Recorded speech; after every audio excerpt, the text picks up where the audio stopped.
Sasa hii ndio inakuleta kwenye mjadala wa kwamba ni maendeleo ya watu au maendeleo ya vitu. Ukiwekeza kwenye miundombinu inaongeza uzalishaji. Ukiongeza uzalishaji unaongeza mapato ya kodi, unaongeza ajira, unaongeza kipato, unaweza ukaleta maendeleo ya mtu. Lakini pia ukiwekeza kwa huyu mtu anaweza akaongeza uzalishaji kwa sababu atakuwa more productive, na kwa hiyo anaweza akapelekea ujenzi wa hiyo miundombinu na matokeo yake vyote vikapatikana. Sasa tunaanzia wapi? Tunapitia huku au tunapitia huku?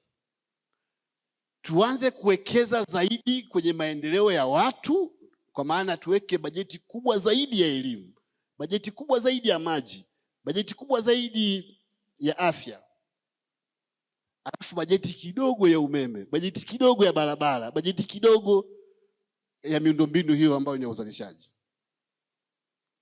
Swali linakuja sasa, hiyo ya kuwekeza kwenye afya pale tunapoanza itatokana na nini kama uzalishaji haupatikani? Where to find, hapo ndio utafuta balance. How to find a balance kati ya unachokiwekeza kwenye human capital na unachokiwekeza kwenye infrastructures.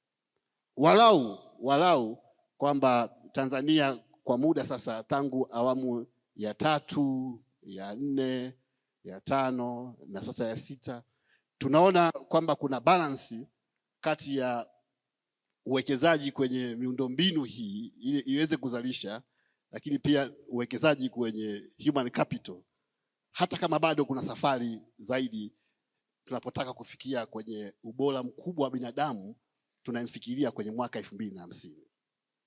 Sasa hii question tunaiaddress vipi?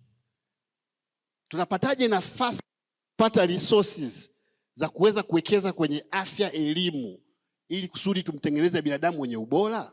Kuna vitu viwili vikubwa. Cha kwanza ndio sababu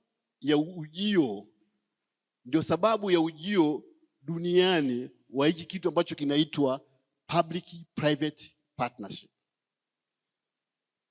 PPP, ubia kati ya sekta ya umma na sekta binafsi.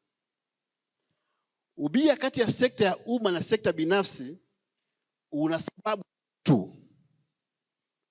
Yaani ukiulizwa leo, maki mniambia mna kozi, ukiulizwa kwenye kozi yako kwa nini tunafanya ubia, sababu kubwa duniani ni 3.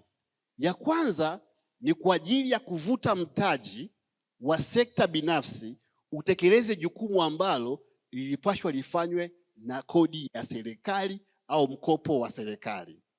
Sasa faida yake ni nini? Faida yake ni kwamba serikali itaokoa fedha ambayo ingeitumia huko, na kwa hiyo inaweza ikaielekeza kwenye maeneo ambayo ni muhimu lakini hayana mvuto wa sekta binafsi kufanya.